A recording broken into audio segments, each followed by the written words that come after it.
How do you fix Bongo Waifu is crashing on Steam? So first you want to go to your library, right click on the game and open up the properties window. Now in the launch options you want to add -dx11 and then go to installed files and click on verify the game files. And once this process is completed, you want to close Steam and then open up a new browser tab and head to this link here, which is going to be in the description. Now from this table, you will need to get the redistributables, the installer for the 86 and the 64 version, both of them. And once you finish the installation, this will require you to restart your computer.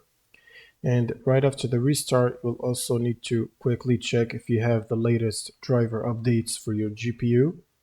So if you're running either NVIDIA or AMD, you can use the NVIDIA app or the AMD software to get the latest updates.